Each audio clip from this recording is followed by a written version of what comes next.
Hey everyone, it's me, Neeraj Singh, and welcome to अपना English classes.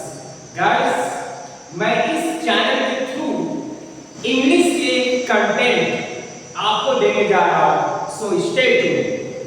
आज मैं जो लेसन चुना हूँ आपको बताने के लिए, Nelson Mandela long walk to freedom. Actually मेरे पास काफी सारे क्वेरी आते हैं बच्चों का कि सर प्लीज इस लेसन को आप अपने वर्ड्स में एक्सप्लेन करिए। So that's why I chose this lesson for you. So here go guys, Nelson Mandela long walk to freedom, I mean स्वतंत्रता के लिए लंबा संघर्ष। ये बोर्ड के दृष्टिकोण से ये लेसन काफी महत्वपूर्ण है।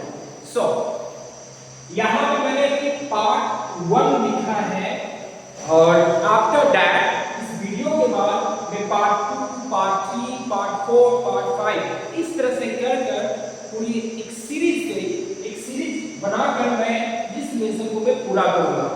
सो guys, let's get started explaining this paragraph. Here we go. So here, 10th May, dawn bright and clear. I mean, यहाँ पे ये कहा जा रहा है कि 10 मई चमकीला साफ सुथरा उदय हुआ।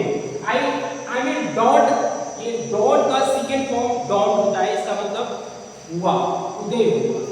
तो यहाँ पर ये बताया जा रहा है कि 10 मई का जो दिन था वो कैसा था, तो यहाँ बताया गया bright and clear, I mean चमकीला और साफ सुथरा।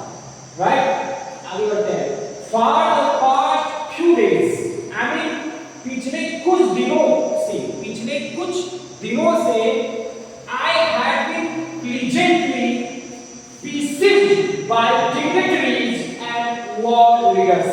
पिछले कुछ दिनों से मैं, प्लीजेंटली मतलब होता है सुखद रूप से, बेसिज्ड मतलब घिरा हुआ, बाय डिग्निटरीज आई मीन उच्च पदवी वालों द्वारा एंड वर्ल्ड लीडर्स और संसार के नेताओं द्वारा मैं पिछले कुछ दिनों से सुखद रूप से घिरा हुआ। बड़े who are coming to pay their respects before the inauguration, I mean before the inauguration means उद्घाटन के पहले, who मतलब जो, were coming मतलब आ रहे थे, to pay their respects अपने सम्मान को देने के लिए। You know guys, ये बहुत बड़ा मामला था साउथ अफ्रीका में, क्योंकि आपको भी मालूम है कि साउथ अफ्रीका में गोरे चमड़ी वालों का वर्चस्व और प्रभुसत्ता कई दशकों से चल रहा था, लेकिन नेल्सन मंडेला वहां पे एक ऐसा नेता के रूप में उभरे जो इस प्रभुसत्ता को उन्होंने तोड़ दिया। उन्होंने इतना बड़ा काम किया कि बड़े-बड़े लोग और बड़े-बड़े नेता उनसे मिलने आए। और ये अमूमन ऐसा होता है जब कोई भी पार्टी सत्ता में आती है। Okay, so here we go. The inauguration would be the largest gathering ever of international leaders on the South Africa soil। एक रोचक बात बताया गया था कि क्या बताया गया? on South African soil, I mean south Africa के सरजमीन पर, साउथ अफ्रीका के सरजमीन पर अंतरराष्ट्रीय नेताओं का सबसे बड़ा गैदरिंग होने वाला था, होने वाला था। इससे पहले साउथ अफ्रीका के सरजमीन पर ऐसा नहीं हुआ था, लेकिन ये होने वाला था। राइट, यहाँ पर जो यूज किया गया है मॉडल वर्ब वुड बी, इसका मतलब होने वाला था। Right, next, the ceremonies took place in the lovely sandstone amphitheater formed by the Union Buildings in Pretoria। आगे बताया गया कि द सेरेमनीज, आई मीन समारोह संपन्न हुआ। समारोह संपन्न हुआ कहां संपन्न हुआ? विक्टोरिया के यूनियन बिल्डिंग के द्वारा बनाए गए, विक्टोरिया के यूनियन बिल्डिंग के द्वारा बनाए गए सुंदर सैंडस्टोन एम्फीथिएटर, सुंदर सैंडस्टोन एम्फीथिएटर में समारोह संपन्न। ओके, नाउ फॉर डिकेड्स मतलब कई दशकों से दिस हैड मतलब यह रहा था the seat of white supremacy, I mean सफेद चमड़ियों के प्रभुसत्ता का ये सीट रहा था। सफेद चमड़ियों के प्रभुसत्ता का ये क्या रहा था? सीट रहा था कि साउथ अफ्रीका में पहले वर्चस्व और सत्ता सफेद चमड़ियों का, यानी गोरे चमड़ियों वालों का रहा है, राइट? अभी बताया जा रहा है।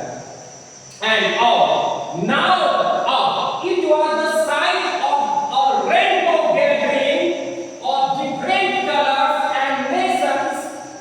बड़े अब आगे बताया जा रहा है कि अब यहाँ साइट का मतलब है जगह, साइट मीन्स जगह।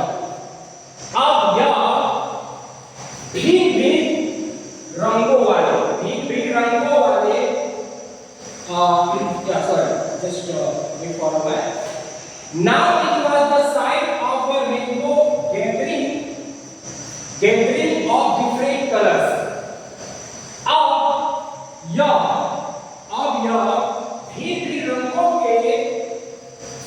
भिन्न रंगों के इकट्ठा होने का भी जगह, भिन्न रंगों के इकट्ठा होने का जगह था। आई मीन अब उस जगह में ऐसा नहीं कि बस गोरे चमड़ियों वाले ही उस जगह पर रहेंगे, बाकी काली चमड़ियों वाले या अन्य रंग की चमड़ियों वाले वहां पे नहीं रह सकते। तो वो अब ऐसा सिचुएशन वहां पे नहीं रहा था, राइट? आपको मालूम है कि वहां पे रंग भेद, राइट, ये काफी ज्यादा वहां चलन में था। उस चीज को नेल्सन मंडेला ने क्या किया था? पूरा था। Now look guys, for the installation of south African first democratic, I mean south Africa के पहले लोकतांत्रिक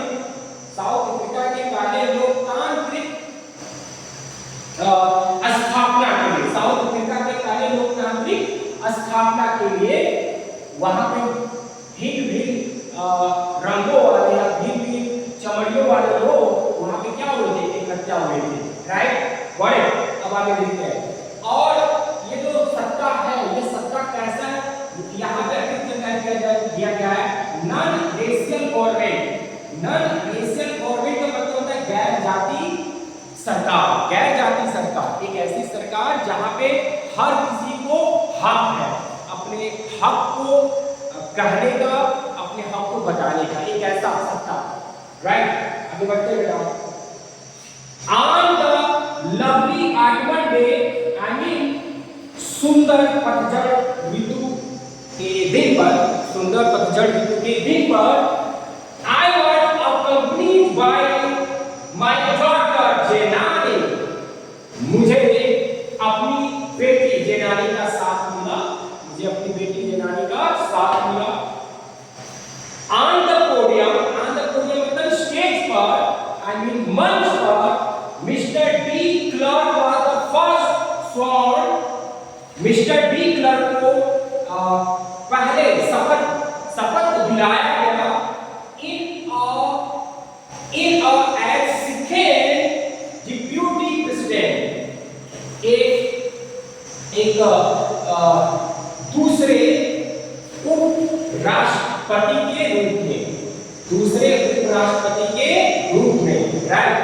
देन इसके बाद तांबो एम्बिकी वाज सॉल्व। उसके बाद तांबो एम्बिकी को शपथ दिलाया गया इन एज फर्स्ट डिप्यूटी प्रेसिडेंट, पहले उपराष्ट्रपति के रूप में।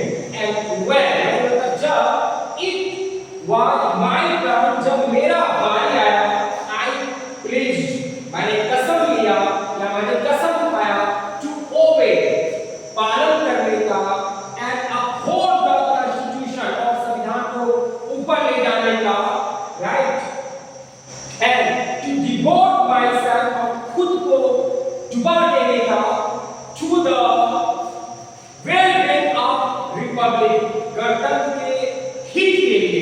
दुआ देने का गणतंत्र के हित के लिए एंड इट्स पीपल और उस गणतंत्र के लोगों के लिए खुद को दुआ देने के लिए।